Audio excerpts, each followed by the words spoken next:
Gracias por el tiempo de espera. Y pues arrancamos con nuestro taller gratuito para el tema de la nube, como lo hemos estado mencionando ya, por ahí lo habrán visto en nuestras redes sociales. Muchas gracias por estar aquí con nosotros, por acompañarnos. Por acá vemos ya algunas personas conocidas, pero también tenemos a clientes nuevos o a prospectos nuevos. Es un gusto conocerlos. Mi nombre es Michelle Telles, estoy en la parte comercial como ejecutiva de cuenta. Les contaremos un poquito de quién es Entersoft y enseguida les presento a mis compañeros. Entersoft tiene más de 20 años ayudando a empresas a optimizar el tema de la infraestructura, de tecnologías y cómo garantizar la continuidad del negocio en cuanto a soluciones cloud, en temas de seguridad y cosas así para eficientar y para poder hacer escalables nuestro negocio.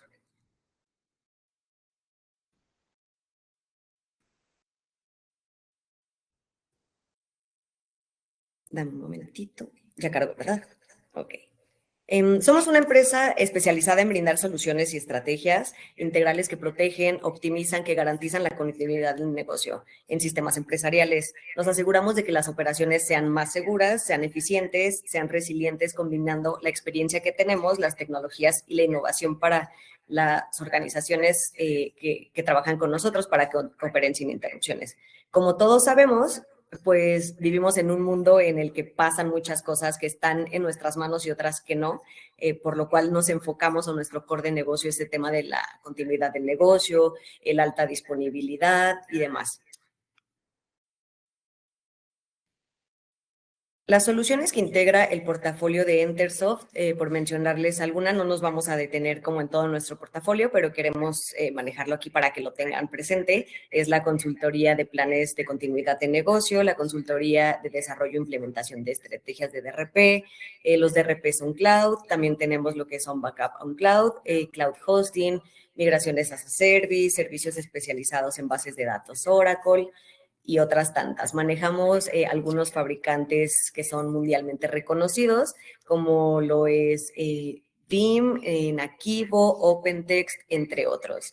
Estamos alojados o tenemos data center aquí en Ciudad de México, que es donde estamos basados la mayoría del equipo. Estamos también en Colombia y también en Florida.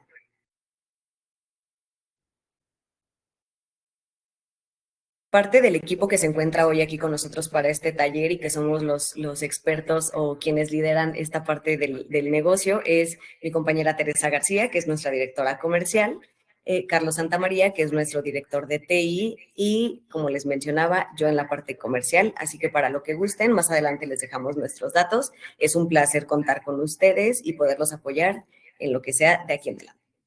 Adelante, Santa. Vale, Mitch, muchas gracias por la intro. Nuevamente, agradecerles a todos por estar el día de hoy con nosotros, acompañándonos en esta sesión. Espero que sea un tema muy productivo, que podamos tenemos una sesión para preguntas y respuestas. También van a estar viendo, a medida que vamos avanzando, van a estar viendo ciertas encuestas. Las encuestas nos van a ayudar a ir encaminando la charla. Así que, por favor, les agradezco si podemos responderlas a medida que vamos avanzando. Y la idea es que sea un tema muy conversado, una charla amena, en la que veamos realmente cuáles son esos costos de la nube y veamos cuál es ese estado actual del mercado cloud. Entonces vamos a arrancar un poquito y veamos. Dentro de lo que es el mercado actual de cloud, tenemos o se tiene proyectado para la nube pública en 2025 llegará a un gasto mundial de 723 mil millones de dólares, ¿sí?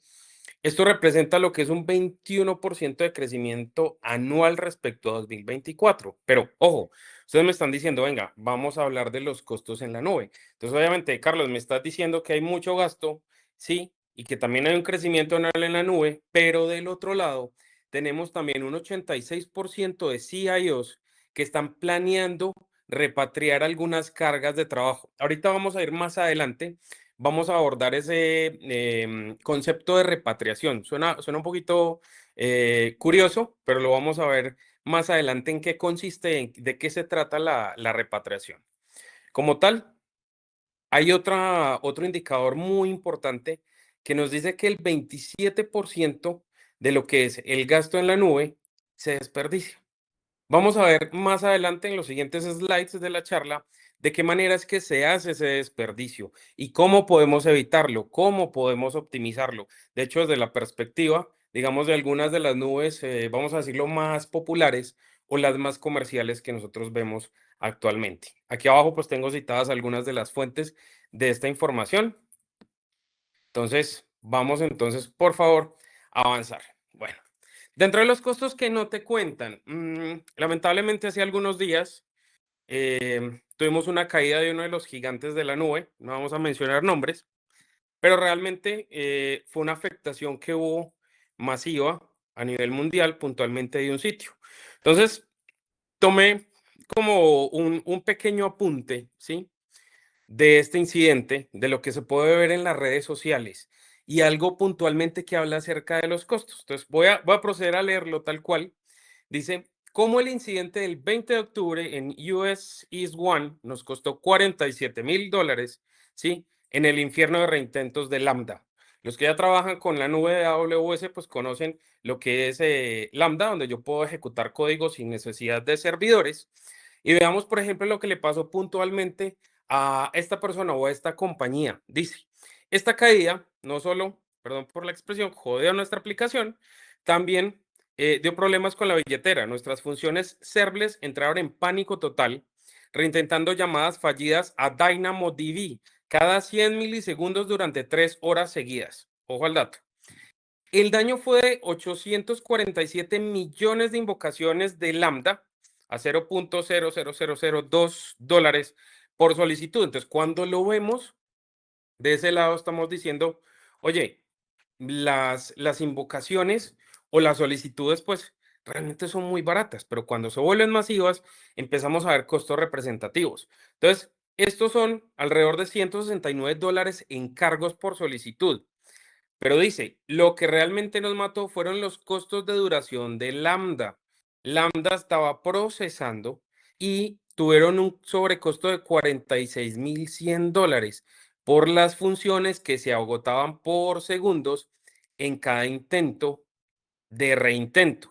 Y aparte de eso, por si fuera poco, se generaron más de 2.1 terabytes de registros en CloudWatch, que es la herramienta de monitoreo de AWS, para los que definitivamente no se presupuestaron alrededor de $1,075, ¿sí? Entonces el retroceso exponencial no fue tan exponencial, pero esos reintentos siguieron golpeando los servicios porque se empiezan a crear fallas en cascada, ¿sí? Que por supuesto son fallas que se van facturando, o sea, todos son consumos, básicamente están encendiendo el taxímetro.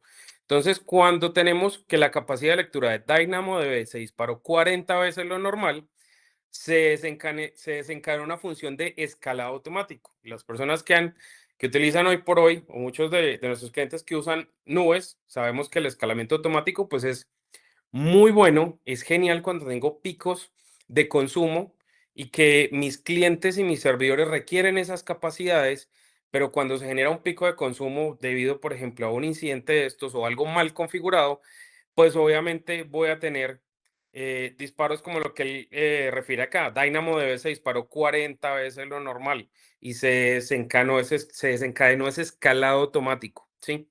Entonces, ese costo normal diario de Lambda, que les costaba $180, pasó a $47,340, ¿sí?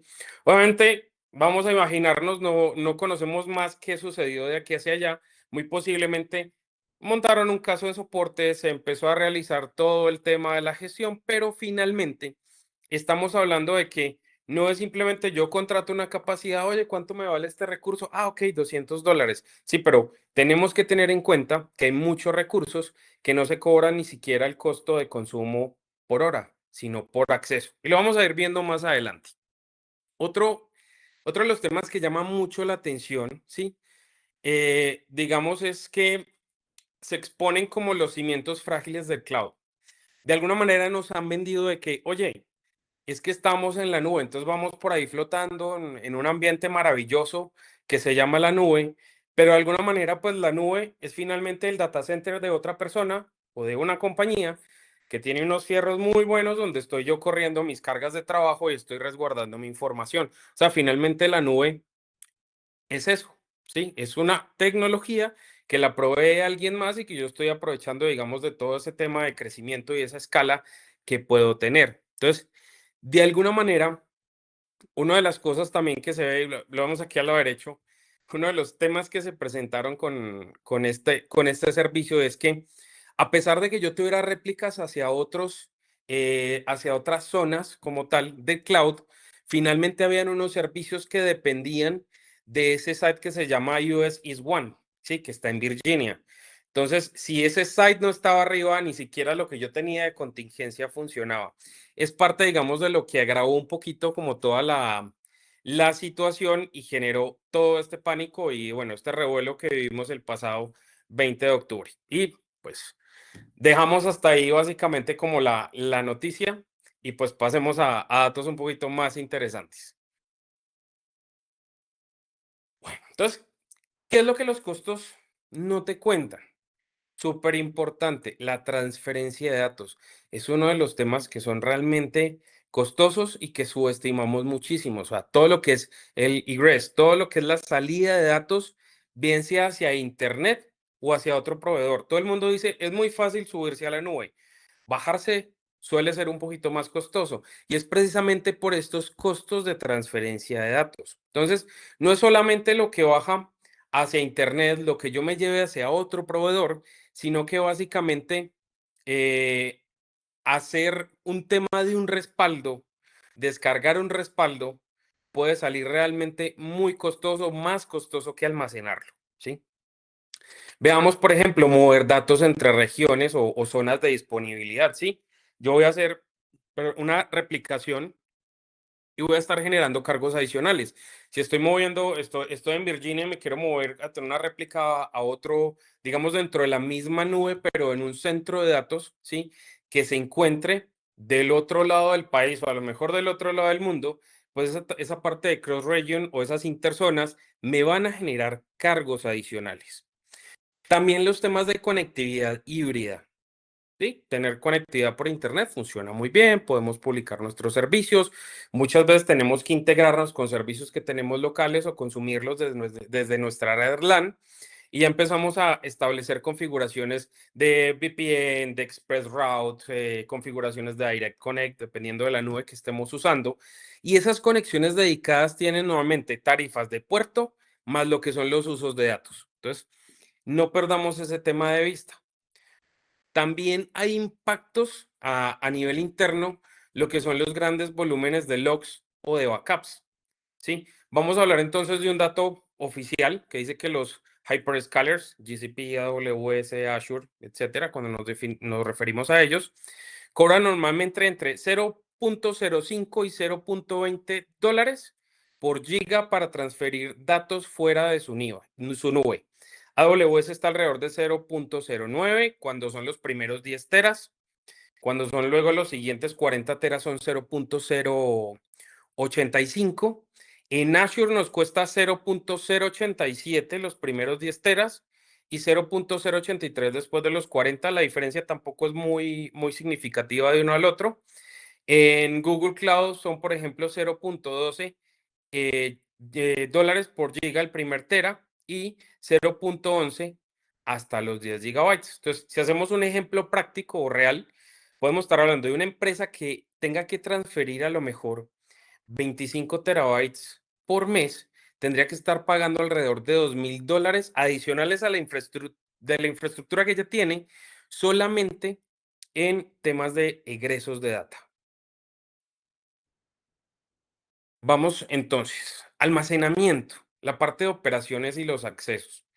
Los precios por lectura y escritura, o sea, lo que se denominan los IO requests, que es lo que nos empieza a llegar por ahí en las facturas, o los API calls, o las llamadas a las APIs, son muy pequeñas y las vemos por unidad, pero cuando se generan en enorme escala, similar al ejemplo que veíamos al inicio con el que abrimos la charla, pues tenemos unos temas muy interesantes de costos. Entonces, hablamos, por ejemplo, un almacenamiento de tipo S3, un Object Storage, donde normalmente yo estoy haciendo millones de operaciones de put y get, de colocar y tomar el dato. En S3 puedo estar alrededor de cientos de dólares al mes. También hay otra realidad, la parte de lo que son los snapshots y los backups automáticos. Normalmente estos no se depuran y siguen generando costo. A veces no se depuran por malas prácticas, lo otro es porque normalmente es información que si yo la depuro, la elimino, no es recuperable. Entonces, normalmente mis equipos de operaciones lo que hacen es, hey, espérate, no estoy seguro, mejor no le muevo, no le borro, dejémoslo ahí. Pero realmente eso está teniendo un impacto dentro de lo que son todos nuestros costos. Luego, hay, digamos, varios mecanismos, ¿sí? Está para cold storage o el almacenamiento frío, tenemos S3, después de S3 sigue Glacier, después sigue Archive, digamos que hay varios niveles de profundidad. Sin embargo, es muy barato almacenar ahí, pero cuando yo voy a recuperarme, oye, es que ahí tengo todos unos históricos, el día que me los pidan y tenga que bajarlos y tenga que traerlos de vuelta desde un Glacier o desde un Archive, pues ahí es donde voy a ver realmente el costo, porque voy a estar pagando muchísimo no solo o sea, por almacenamiento ya pagué, pero voy a tener un tema interesante al recuperarlo a nivel de mis costos, pueda tener ese impacto. Muy bien, bueno, entonces, em, la parte de lo que es los servicios administrados y los servicios serverless, servicios que no tienen servidor como tal, ¿sí? Sino que yo los uso por demanda o por consulta, incluso no me los facturan, por ejemplo, en el caso de Lambda en AWS, Functions en Azure, Cloud Run en GCP, por ejemplo, esos costos son escala por ejecución, no son costos por hora. O sea, no es que yo entre una franja horaria pueda ejecutar cuantas veces lo requiere y lo necesite, sino que cada vez que yo lo ejecuto, tengo el taxímetro encendido. Por eso era que veamos ese ejemplo de haber pasado de 180 dólares a 40 y tantos mil dólares, ¿sí? Con un tema de Lambda. Ahora bien, van a decir, Carlos, pero a ver, es que Lambda funciona así, así está construido el servicio, ¿sí? Efectivamente, también tenemos que ser muy cuidadosos. No solamente se trata de decir, oye, es que es costoso tener estos temas por ejecución, ¿sí? Sino que también tenemos que ser muy conscientes de cómo diseñamos nuestras aplicaciones. Yo estaría segurísimo de que si el caso que veíamos al inicio, tuviera un mejor diseño a nivel de sus aplicaciones, una forma de controlarlo, ¿sí? Pudiéramos a lo mejor no se hubiera disparado esa facturación de ciento algo dólares a más de 40.000 dólares. Pero también va entonces en que la innovación no va solamente desde el lado de la nube, sino que tiene también y que ir desde el equipo, es responsabilidad del equipo de TI. Vamos a mirar un momentito parte de lo que son las encuestas, ¿sí?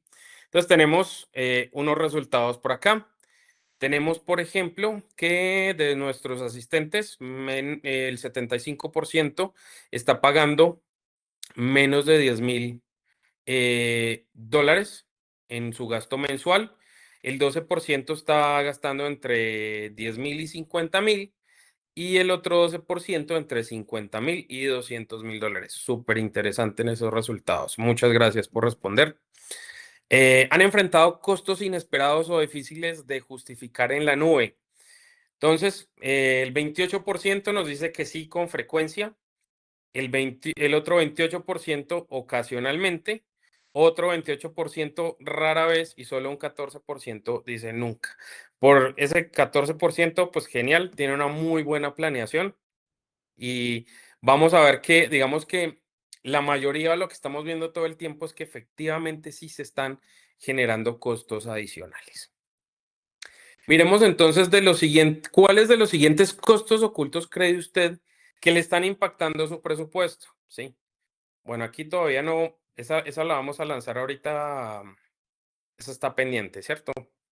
Vamos a continuar entonces en lo que avanzamos con esos resultados. ¿Qué es lo otro que nos puede estar generando costos entonces? Las bases de datos administradas. Cuando entramos a trabajar, por ejemplo, con RDS, Cloud SQL, Cosmos DB, hoy me dicen, oye, no, es que yo tengo mis bases de datos en instancias RS. Pues genial, te estás ahorrando toda la capa de sistema operativo, funcionan muy bien, pero ¿cuál es la diferencia ahí? Son instancias o bases de datos que me están cobrando por IOPS, que son los inputs, outputs por segundo, o sea, todo lo que yo tengo de acceso a disco. me están cobrando por throughput que yo tenga que reservar o, digamos, capacidad que tenga que reservar para esas instancias. Me están cobrando también por los backups automáticos. Incluso tengo cobros también por instancias que estén en stand-by para temas de alta disponibilidad. Entonces, estaría casi que duplicando los costos. Hay otro tema interesante que nos genera costos, que es algo que hacemos mucho on-premise, ¿sí? Y es sobredimensionamiento y tener recursos ociosos. Entonces, si yo tengo una infraestructura local con VMware, Hyper-V, KVM, básicamente lo que ustedes quieran, usualmente, y creo que todos lo hemos hecho en algún momento, es, oye, este nuevo servidor, ¿qué hacemos? No, pues todavía no sabemos cuánto va a consumir, pues ponle a lo mejor 4 vCPUs y ponle 32 gigas de RAM. Ok, si estoy haciendo son premise, no tengo problema. Digamos, ya es una infraestructura que ya la pagué, ya la tengo allí, y si puedo sobredimensionar una máquina, pues no hay mayor tema. Pero sucede que si yo estoy haciendo eso mismo en el cloud, pues estoy teniendo unos sobrecostos muy interesantes. Aparte de que puntualmente las nubes, ¿sí? Tienen ciertas instancias o digamos tallas de máquinas, vamos a hablarlo a nivel muy general. Yo tengo una máquina que es la máquina M, S, L, XL y una máquina tamaño XXL, así como camiseta, como tallas de playeras, por decirlo de alguna manera. Entonces, si yo tengo esta máquina que es M y a lo mejor solamente me está haciendo falta memoria RAM, oye, ¿qué crees? Es que te tienes que subir sí o sí a la siguiente talla. Ah, pero es que esta talla me duplica la RAM. No, no importa, es la talla que yo tengo disponible para ti y esa es la que te tienes que subir. Entonces, empezamos a tener temas de sobredimensionamiento, empezamos a tener recursos ociosos, ¿sí? Cuando tenemos instancias, discos, a veces sobredimensionamos por si acaso, no, pues, pongámosle tanto a esa máquina, a lo mejor sí empieza a consumírselos, pero ya estamos ahí facturando, tenemos nuestro taxímetro encendido. Recursos que queden activos fuera del horario laboral o de proyectos terminados. Sabemos que en las nubes tenemos metodologías para implementar apagados controlados de la máquina. Oye, es que esta máquina después de las 8 de la noche nadie la va a usar, se va a apagar, ¿sí? Y luego la vamos a volver a encender al siguiente día. Y vamos a buscar a lo mejor un ahorro. ¿Qué sucede si finalmente no estuvo bien configurado, no la pagaron o terminaron un proyecto que estaban haciendo unas pruebas de QA y básicamente los recursos los dejaron ahí aprovisionados, se olvidaron de ellos, nadie se volvió a acordar y pues básicamente estamos perdiendo dinero, ¿sí? Si configuramos opciones de autoescalado, oye, es que yo tengo configurada mi infraestructura en nube para que ante un pico que me estén demandando de procesamiento, ¿sí? Mis servicios, pues la infraestructura suba. Pero si está mal configurado, la infraestructura a su vez a veces se queda con recursos adicionales aprovisionados durante un largo periodo de tiempo. Eso no vuelve a bajar, no baja cuando debe y básicamente pues estamos nuevamente malgastando dinero. Snapshots y respaldos, ya lo había mencionado anteriormente, y se tiene una estadística que entre el 30 y el 40% de lo que es ese gasto mensual en cloud es infraestructura que no se está utilizando, ¿vale? Vamos a ver entonces parte de la información de la encuesta. ¿Cuáles de los siguientes costos ocultos cree usted que están impactando su presupuesto? Entonces tenemos un 14% que son los egress fees, la tasa de salida de datos. El 42% considera que son recursos que no están utilizando.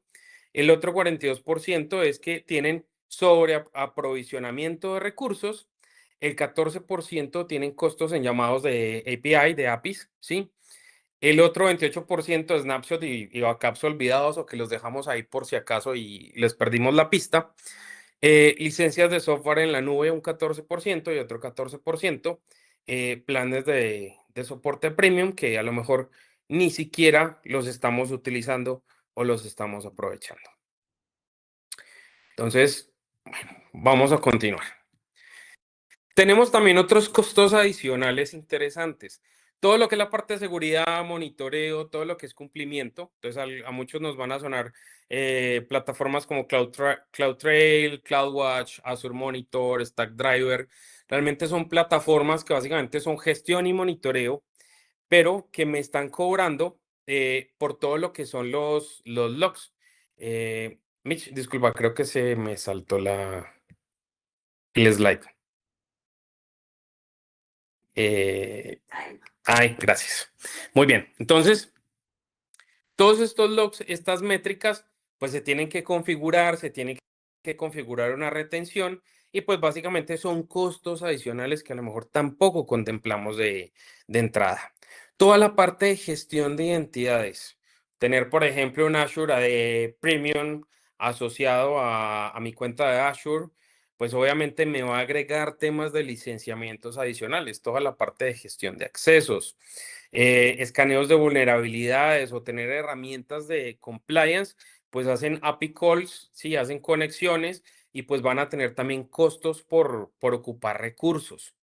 Obviamente también vienen unos costos, digamos, que son indirectos, que son la parte operativa de personal. Entonces, mi personal tengo que incluir unos perfiles muy especializados, gente especializada en DevOps, en Cloud Architect, en Cloud Management, ¿sí?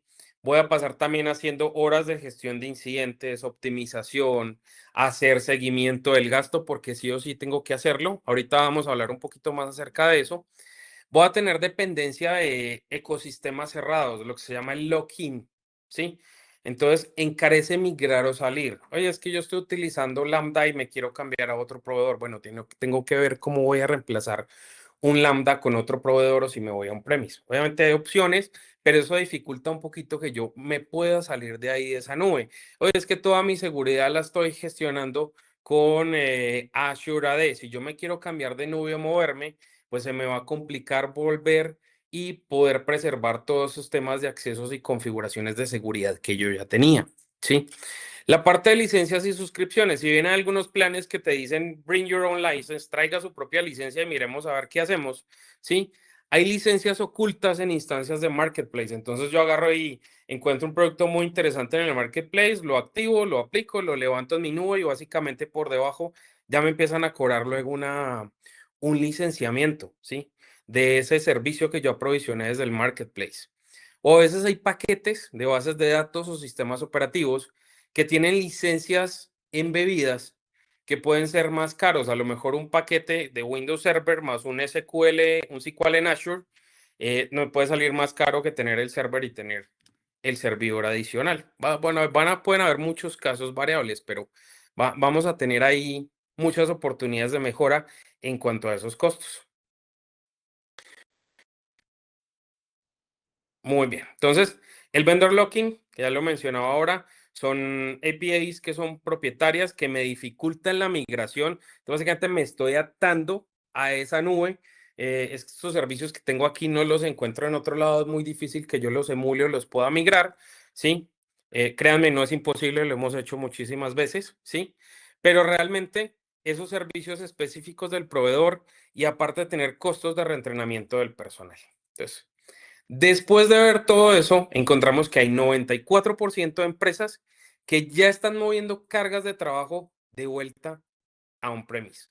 Sí, una de las cosas que nos disparó mucho movernos masivamente a la nube fue, oye, es que llegó la pandemia y pues ya todo el mundo está trabajando descentralizado desde casa, pues aprovechamos de una vez y pongamos esto en nube. Genial, buenísimo. Y sé que hay compañías que han tenido muy buenos resultados, como otras que se han encontrado como que, oye, es que eso me costaba $300, me está llegando una factura de 1,200, ¿qué pasó? Sí. Entonces también tener estrategias donde yo a lo mejor no me di bien esos costos, no me di cuenta de estos costos ocultos, no significa que haya tomado una mala decisión, a lo mejor hay un tema de arquitectura ahí que hay por revisar. Les voy a enseñar rápidamente, esto es una herramienta muy interesante, se llama Efficiency Hub. Voy a compartir, Mitch, te voy a robar un momentito pantalla y dentro de Efficiency Hub, ¿me confirmas, Mitch, si lo estamos viendo? Perfecto. Bueno, entonces Efficiency Hub es una herramienta muy interesante. Esto es abierto. Cualquiera con la URL, nosotros igual se las vamos a proporcionar. No se apresuren ahí a anotarla. Pero básicamente lo que vamos a hacer es con una herramienta como estas es ayudar a encontrar cuáles son las ineficiencias. O sea, esto es tan real que existe un sitio solamente para esto, ¿sí? Esto es una librería de costos de cloud. Y de hecho aquí tenemos los diferentes proveedores. Entonces estamos hablando de AWS, aquí tenemos Azure, por aquí tenemos GCP, por aquí tenemos OCI de Oracle, tenemos Snowflake, incluso Databricks, ¿sí? Entonces, hagamos un ejercicio interesante. Miremos, por ejemplo, seleccione su proveedor AWS. Muy bien. Hablemos, por ejemplo, de LS2, el Elastic Cloud de AWS. Y por aquí vamos a ver oportunidades de mejora. Entonces vamos a revisar. A ver, miremos uno que sea por aquí interesante, que esto es muy común. Dice, selección ineficiente del procesador. Lo voy a abrir un poquito más, ¿sí? Lo voy a intentar traducir ahí rápido, perdóname mi inglés, pero él dice, muchas de las organizaciones por defecto utilizan instancias de Elastic Cloud que son basadas en procesadores Intel. Eso es lo que normalmente conocemos y lo que manejamos todo el mundo, procesadores Intel, Xeon, etcétera. Digamos que es lo que estamos acostumbrados. Realmente es lo que es familiar o lo que asumimos que es lo que va a ser compatible con nuestras cargas de trabajo. Es que yo lo tenía en Intel aquí on-premise, pues me lo llevo para allá, lo pongo en una máquina Intel y no pasó nada. Me funciona transparente. Sin embargo, AWS, por ejemplo, ofrece procesadores que son AMD y Graviton, ¿sí? Que son unas alternativas que tienen un mejor precio versus desempeño y que son para propósito general y están optimizadas para la mayoría de cargas de trabajo, ¿sí? Entonces, ¿qué pasa? Si yo no pruebo esas cargas de trabajo y simplemente quiero continuar, pues, por lo que es premium, que es Intel, pues listo, me va a costar más, ¿sí?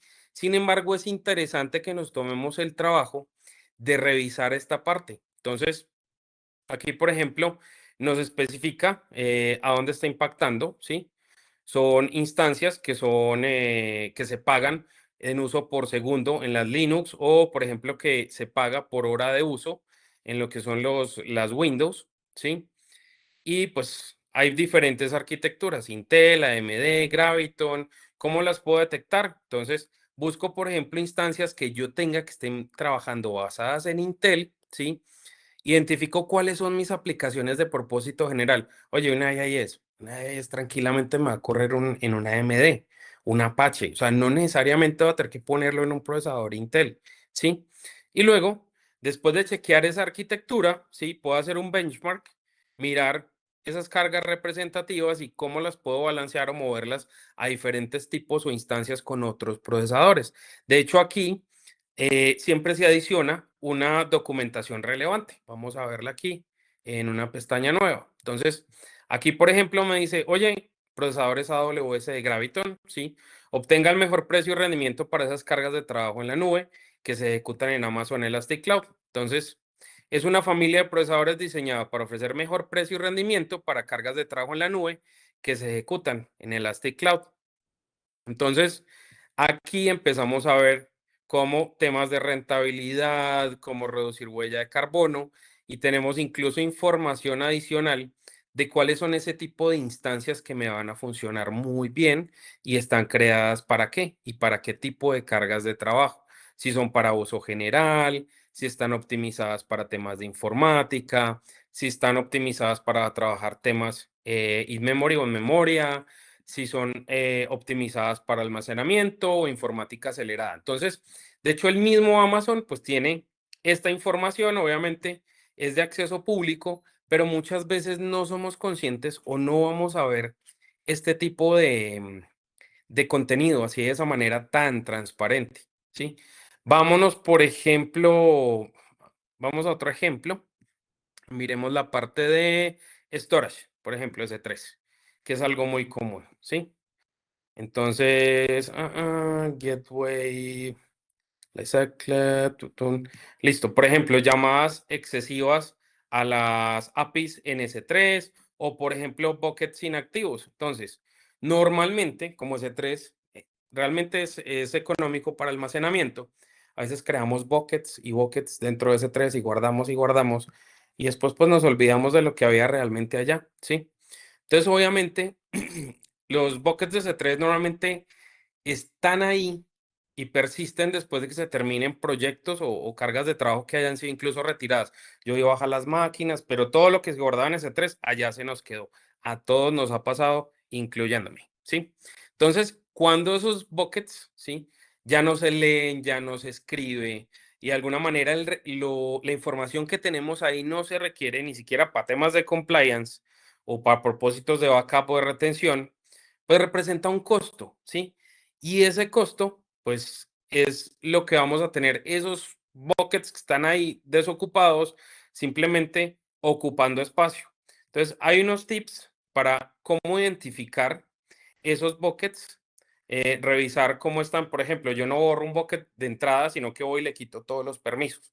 Y después miro, por ejemplo, si hay algo que falla por ahí o que esté sacando error porque ya no pueda accederlo. Si definitivamente nadie lo está usando y yo ya hice la validación con los dueños de la data o los stakeholders, pues básicamente confirmo que está inactivo y que no es esencial y básicamente lo voy a estar eliminando, ¿sí? Entonces, esta librería para, va a estar proporcionándonos muchísima información al respecto, va a ser muy interesante y pues se las vamos a compartir a todos los asistentes para que puedan efectivamente verla.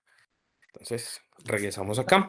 Gracias, Sandra. Aprovechando el paréntesis, si nos ayudas a colocarlo en el apartado de preguntas y respuestas, nuestros asistentes, igual en ese apartado, si gustan ir poniendo cualquier pregunta o cualquier cosa que gusten que Sandra nos pueda ir apoyando, con gusto. Vale, gracias, Mitch. Entonces, igual, preguntas que no alcancemos a responder dentro de la sesión, se las vamos a estar enviando la respuesta a vuelta de correo. Si quieres, avánzale porfa la presentación, creo que se reinició. Ok.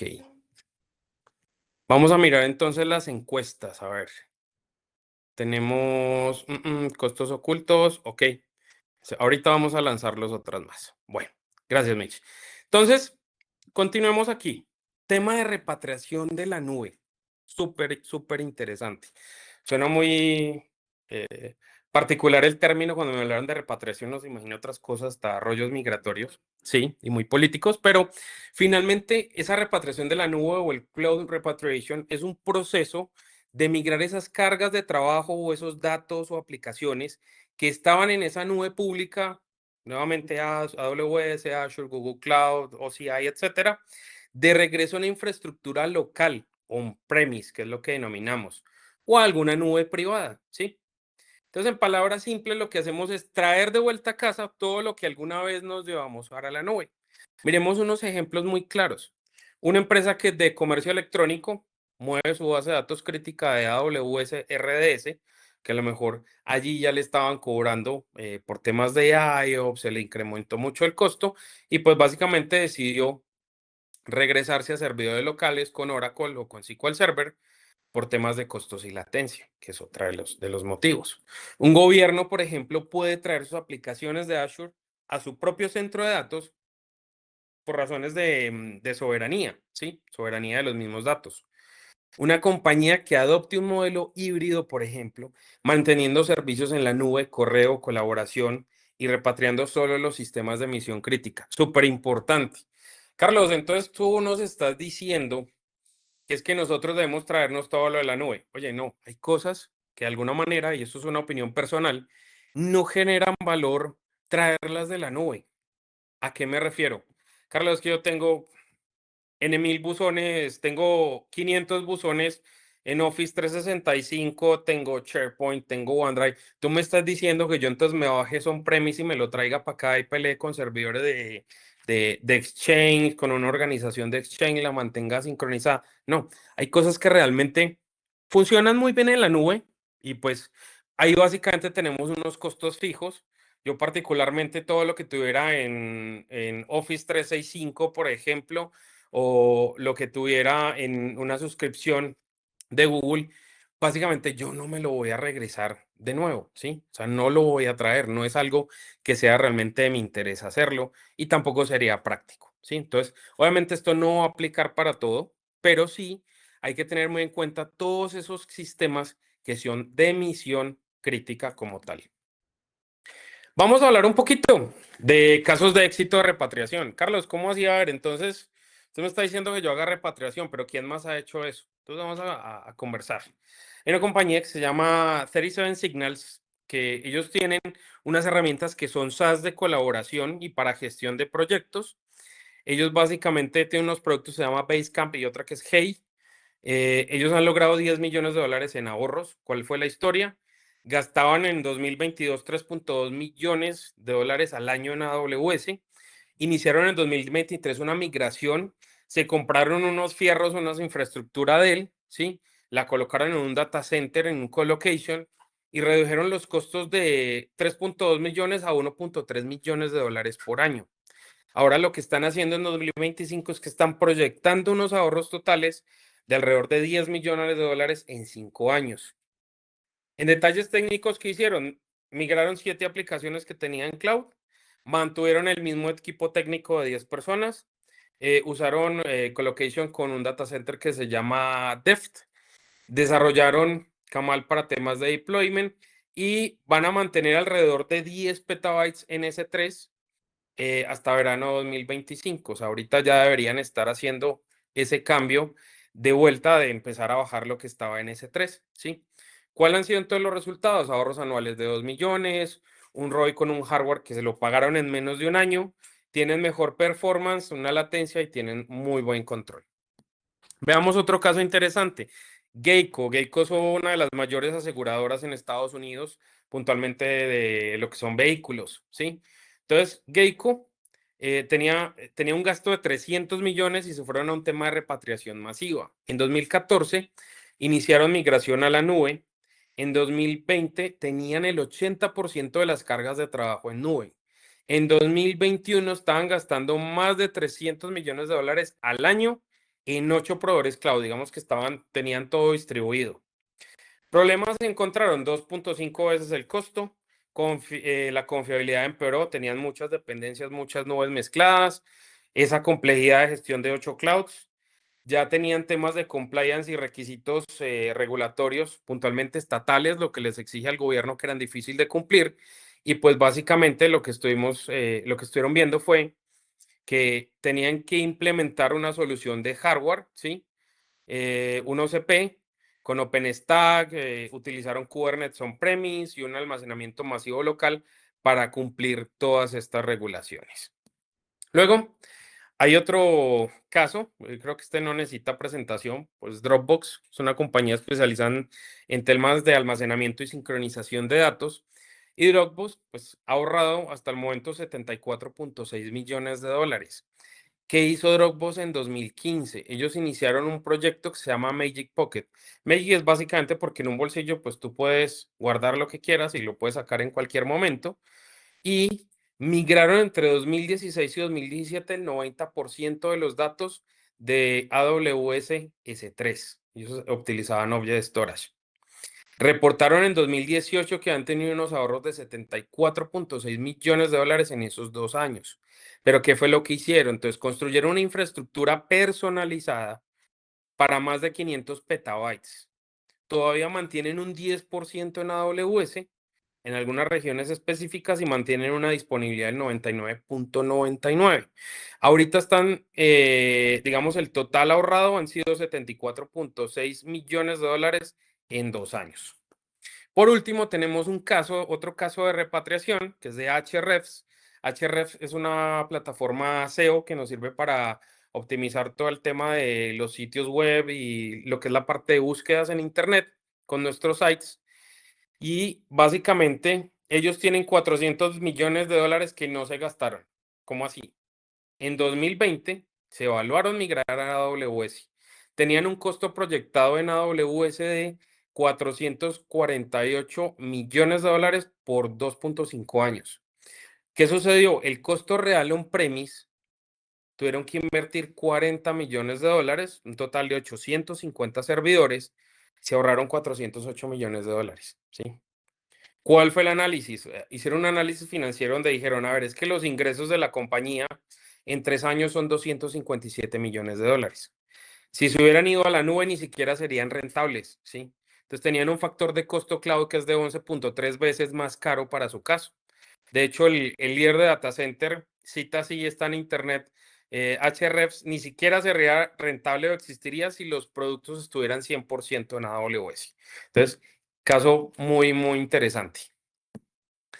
Ahora sí, ¿cuáles son entonces las tendencias y las estadísticas? ¿Cómo vamos de tiempo? Ok, vamos bien. ¿Cuáles serían entonces esas tendencias estadísticas? A ver, el 86% de los CIOs planean repatriar cargas de trabajo. El 94% de empresas ya ejecutan cargas de trabajo on-premise nuevamente. El 93% de líderes de IT han participado en proyectos de repatriación en los últimos 3 años. O sea, esto es una tendencia. Y cerca del 21% de cargas de trabajo ya han sido repatriadas. Entonces, ¿cuáles son los principales costos? Primero, sí, las razones, el costo. 43% siempre lo encontró más caro de lo que esperaba. A veces me parece hasta similar con las encuestas que tenemos. Seguridad el 33%, temas de performance el 24%, compliance y soberanía de datos es otro de los motivos, y el otro problema, el del vendor locking, de cómo hago pues, que me casen y me dejen ahí atado a ese servicio de nube. Bueno, resulta entonces que hay unas herramientas de análisis de costos, porque listo, Carlos, ya nos pintaste todo el problema. Resulta que yo estoy metido en una nube, ¿cómo soluciono? ¿Cómo me puedo ayudar a solucionar estos temas o cómo puedo trabajarlo? Entonces, obviamente todas las nubes tienen sus servicios. AWS tiene el Cost Explorer más el Trusted Advisor, el Azure Cost Management, el Google Cloud Cost Management, ¿sí? Digamos, todos son herramientas de las mismas plataformas. Pero ha surgido y viene con fuerza una estrategia que se llama la estrategia de FinOps. ¿Qué significa FinOps? ¿Sí? Entonces, FinOps es una práctica que combina esas finanzas con la parte tecnológica y las operaciones para que controlemos los costos. Vamos a ver un poquito más a detalle. Entonces, FinOps, al igual que muchos otros como ITIL, por ejemplo, COVID, son marcos de trabajo, ¿sí? O una cultura organizacional que logra que el gasto de las empresas en la nube sea eficiente, responsable y que se alinee con los objetivos del negocio. Es que tenemos una nube buenísima, sí, genial. ¿Cuánto te está costando? No, pues los objetivos del negocio están por aquí, la nube está por aquí desbordada, entonces pues tampoco va a estar tan chévere. Entonces, ¿qué busca FinOps? Darnos visibilidad del gasto, entender exactamente cuánto se está gastando, en qué servicios, cuántas instancias tengo, qué almacenamiento, cuántas licencias y sobre todo quién las está usando, ¿sí? Hay que cruzar muy bien eso, ¿no? Pues que está en la instancia y quién la usa, no, ni idea. Hay que tener un control muy estricto sobre eso. Responsabilidad compartida. Los equipos de desarrollo, los de operaciones, los de QA, los de finanzas tienen que trabajar juntos. Entonces, si los de QA me dejan una máquina virtual que está encendida, por ejemplo, sin usar por meses, y ese costo se le hace visible y se le da la responsabilidad a esa área, pues vamos a tener un mejor control y una mayor conciencia de cómo estamos trabajando. Eso es súper importante. También la optimización continua, entonces aplicar medidas como eliminar recursos que estén ociosos, buscar instancias reservadas. En algunos casos yo puedo reservar instancias y eso baja los costos. Yo sé que la voy a utilizar de alguna manera, pues la estoy pagando diferente y tengo un costo más adecuado. Puedo ajustar tamaños de máquinas, un right sizing, o sea, tiene que ser un dimensionamiento adecuado. Automatizar los apagados. Estos sistemas no se utilizan entre estos horarios, listos, vamos a automatizar para que efectivamente todo esto se apague y lo podamos tener controlado. Y incluso FinOps lo que hace es evaluar si vale la pena mantener ciertos servicios en la nube o repatriarlos a una infraestructura propia. De todo eso se hace cargo FinOps. Ahora muy bien, hablemos de unas prácticas y recomendaciones. Les vamos a enviar dentro del kit después de la charla, ¿sí? Entre hoy y mañana les vamos a enviar una información como con unos kits y referencias de FinOps, sitios de FinOps, información muy, muy interesante. Pero aquí vamos con esa recomendación. Entonces, si usted decide permanecer en la nube y está completamente seguro que va a continuar en la nube, haga lo siguiente, implemente un FinOps riguroso, ¿sí? El 59% de las empresas ya tienen equipos de FinOps dedicados. Ojo, ya tenemos otro costo adicional, tenemos que dedicar recursos para eso. Pero bueno, Tengo el dinero, lo puedo hacer, pues también me va a costar costo-beneficio. Mejor tener a alguien dedicado a FinOps, pues me va a ahorrar mucho dinero. Sí, el objetivo, como mínimo, que yo busque reducir un 27% ese desperdicio promedio. Y tengo que estar haciendo una revisión mensual de recursos utilizados. O sea, por eso es que es muy, muy riguroso. Negociar descuentos. En AWS, por ejemplo, trabajar con instancias reservadas me puedo ahorrar hasta un 72%. Trabajar con instancias de máquinas reservadas también en Azure me puede traer un nivel de descuento muy alto. Y los Google Committed Use también me pueden dar incluso hasta un 57% de descuento. Luego, haga optimización de su arquitectura, que no le vaya a pasar como le pasó al caso que mencionamos al inicio de la charla, ¿cierto? Entonces, que tenga un auto-scaling que sea agresivo, que el right sizing, que yo esté ajustando mis máquinas de manera continua, súper importante, y que el almacenamiento sea por niveles. Hay un almacenamiento que necesito que sea estado sólido, uno que sea cool y otro que sea archive, glacier, etcétera. O sea, saber muy bien cuáles son esos tiers de almacenamiento y optimizarlos, ¿sí?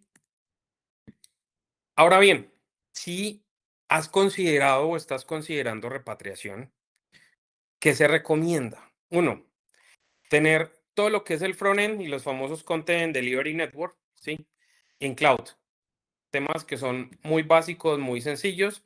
Tener todo lo que es el backend y los datos on-premise. Caso aquí puntualmente, Dropbox tiene todo el frontend como tal, lo tiene en cloud, pero todo lo que es almacenamiento de esos más de 500 petabytes de información, pues los tiene en su data center bajo su dominio, ¿sí?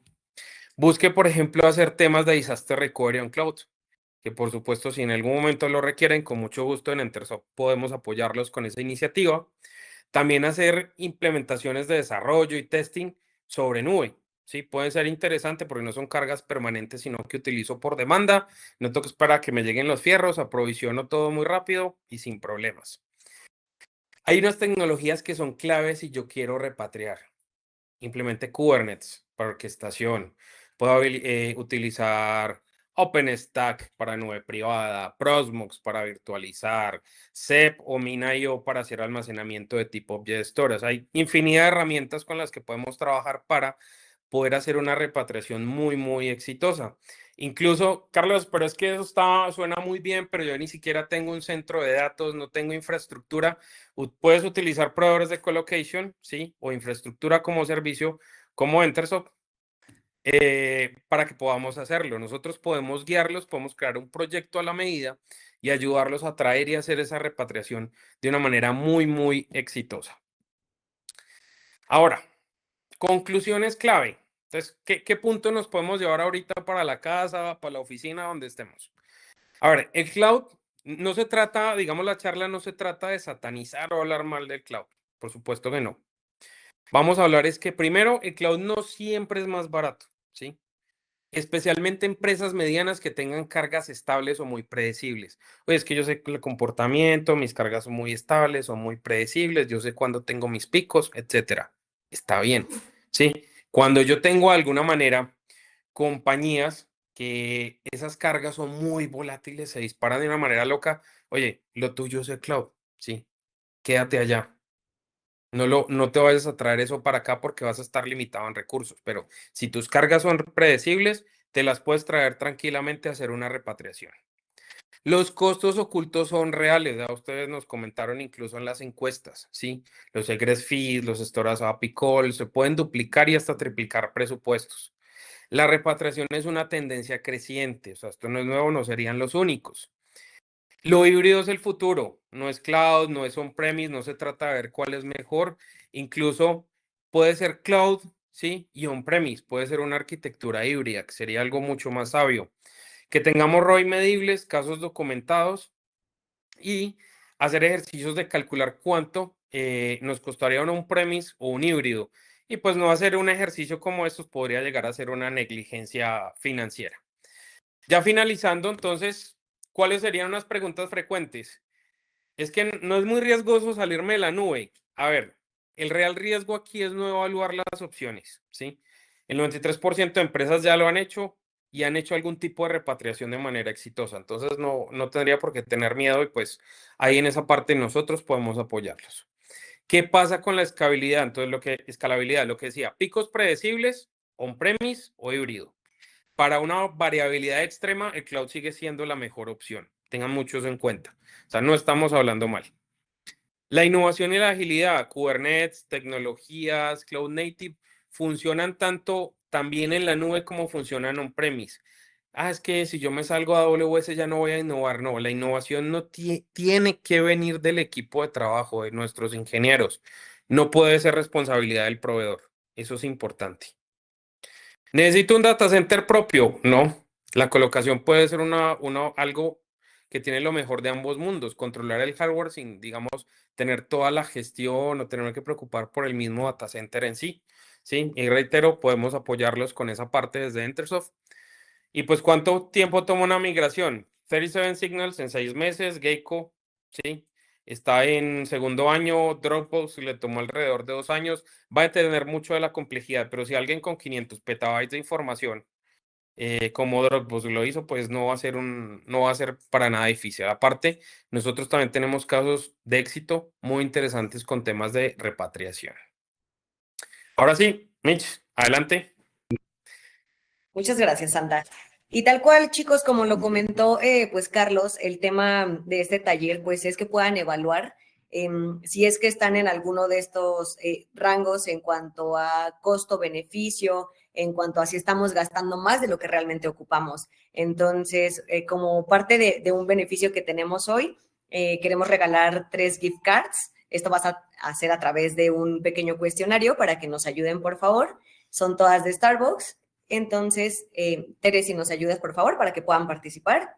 Ya saben, es pregunta-respuesta. Vamos a revisar qué tan atentos estuvieron aquí en la presentación, porque dudas no tuvieron. Entonces, esperamos que ahorita se puedan discutir ahí los lugares de los participantes que quedan. Si nos ayudan, por favor, escaneando el código QR para que puedan entrar.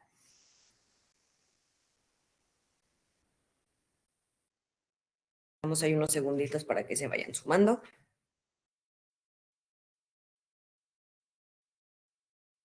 A ver, ¿quién se apunta a la energía líquida? Player 1 ready. ¿Nos aparecen los nombres? No.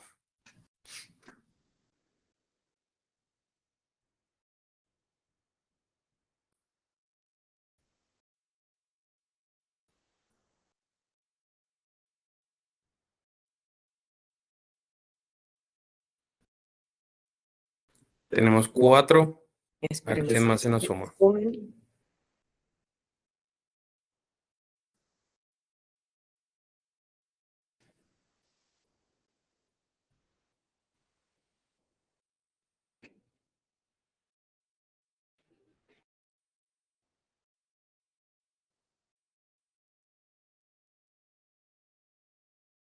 A los que faltan todavía tienen tiempo para que arranquemos. Solamente son 5 preguntas.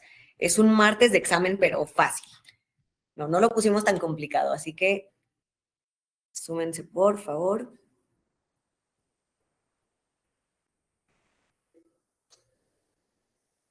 Bueno, tenemos alrededor de 14 personas todavía en sala. Si se pueden sumar más, adelante. Tenemos 4. Anímense, anímense.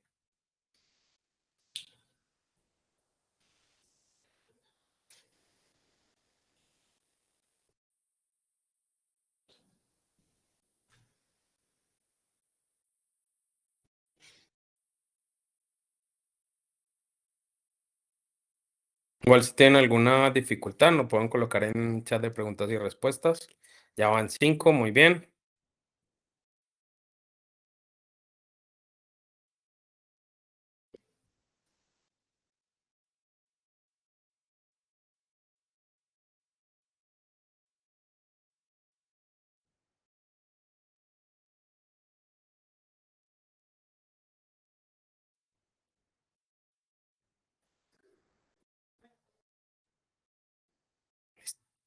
Se nos bajó uno.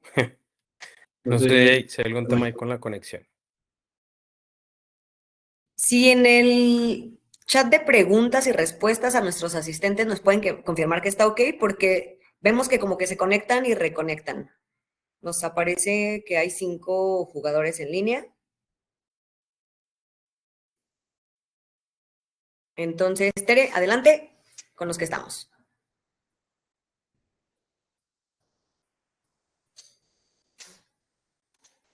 La primera pregunta. ¿Cuántos años tiene Entersoft en el mercado? Lo mencionamos al inicio.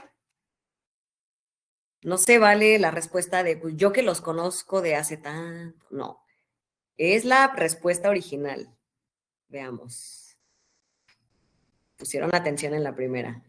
Uno que otro despistado, pero vamos bien, vamos bien. Siguiente pregunta.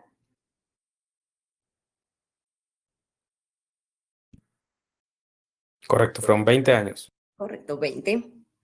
Tenemos 20 años en el mercado, 10 acá en México. La segunda pregunta es, ¿qué son los Egress Feed en la nube? Por acá están las respuestas. Lo estuvo mencionando Carlos bastante durante toda la presentación, ya que es un tema que se presenta muy seguido con todos los que sabemos, conocemos y tenemos nube, ¿no? Muy bien, los egress fees son realmente esos costos por sacar o transferir datos fuera de la nube. Realmente sabemos que normalmente subir datos a la nube no es costoso, pero bajarlos sí. Tercer pregunta.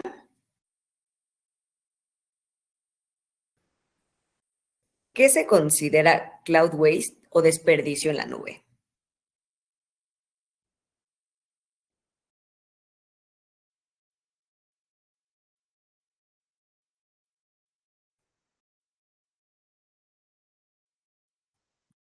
Excelente, muy bien. Son recursos pagados, pero no utilizados o que están sobredimensionados. Cuarta pregunta.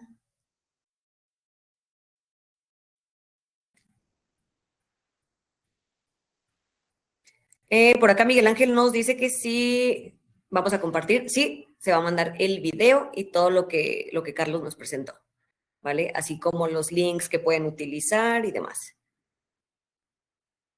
¿Qué significa repatriación de la nube? Sabemos que este término se escucha de pronto político y hoy que nos encontramos en momentos difíciles en el mundo con este tema, pero en el mundo de TI, pues también, ¿verdad? Es un tema ahí medio difícil.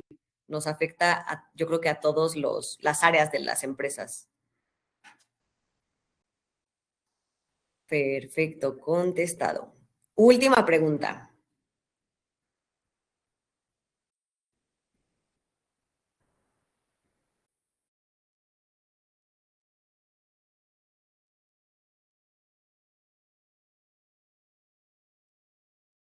¿Qué problema representa el vendor locking con proveedores cloud?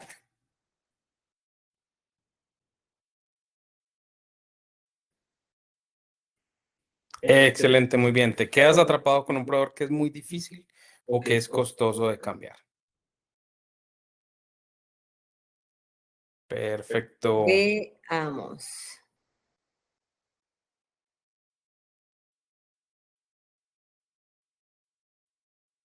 Tenemos ganador.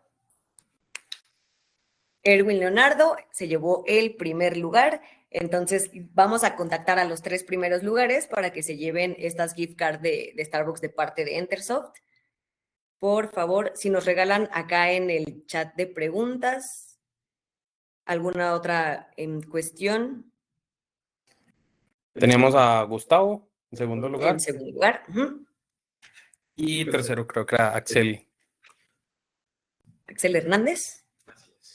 Vale, los vamos a contactar y ya para terminar, déjenme que cargue la presentación porque aparte de esta energía líquida que es vital para ponerlos al día, pues Entersoft también tiene para ustedes, por haber asistido, algunas promociones. Listo. Tenemos algunas promociones que van a estar vigentes para ustedes que participaron en este taller. Se va a enviar esta presentación del taller en PDF, herramientas para evaluar la nube. Como parte de esta promoción vamos a tener un assessment gratuito. Esto obviamente pues tiene sus términos y sus condiciones, pero por favor siéntanse en libertad de contactarnos para poder ayudarles con este assessment. En el tema de los servicios de Entersoft, en este caso estamos pues más basados en el tema de nube. Vamos a dar 2 meses gratis de soluciones de nube que oferta el equipo de Entersoft. Adicional, se tomará una consultoría por máquina virtual de 4 vCPUs. Entonces, por favor, para que lo tengan muy en cuenta, les vamos a mandar esta presentación por si es que quedan dudas de cuáles son estos términos y condiciones. Pero, por favor, siéntanse en libertad de contactarnos, por favor, para cualquier cosa que se necesite sobre estas promociones o las propias, como les mencionamos, el portafolio de Entersoft pues es amplio, ¿verdad? Entonces, por favor, Santa. Sí. Así es, Mitch. Básicamente, quien tome con nosotros el assessment gratuito, si quiera y esté evaluando migrarse, pues básicamente por tomar esa consultoría va a poder utilizar una máquina virtual de 4 CPUs, 8 GB de RAM, 120 GB de almacenamiento, obviamente con su conectividad hacia Internet, para que pruebe los servicios de lo que es la parte de infraestructura como servicio y pues pueda ver los beneficios, el rendimiento de la infraestructura y ver cómo es el proceso de trabajar con nosotros. Así que, pues los animo a todos a que nos contacten. Está Michelle, Teresa, también de mi parte. Lo que ustedes requieran, dudas, inquietudes adicionales, las pueden dejar si gustan en el chat, las vamos a responder, los vamos a contactar y vamos a estar trabajando con ustedes cualquier duda y cualquier interés que puedan tener o temas adicionales puntualmente sobre la nube. Antes, pues agradecerles muchísimo a todos por su tiempo el día de hoy, por acompañarnos en esta sesión. Espero que haya sido de muchísimo provecho. Y bueno, les estaremos enviando entonces todas esas herramientas para que puedan continuar haciendo esa evaluación de la nube y pues saben que estamos a su disposición también para apoyarlos en ello. Muchísimas gracias. Gracias, Santa. Gracias, equipo. Gracias a todos los asistentes. Les enviaremos esta grabación en el transcurso de esta semana. Y, por favor, háganos llegar cualquier pregunta. Muchas gracias, Axel. Por acá tenemos un cliente satisfecho, entonces esperamos que sea uno de muchos. Así que gracias y nos vemos en la siguiente con su equipo de confianza en Entersoft. Muchas gracias, hasta luego.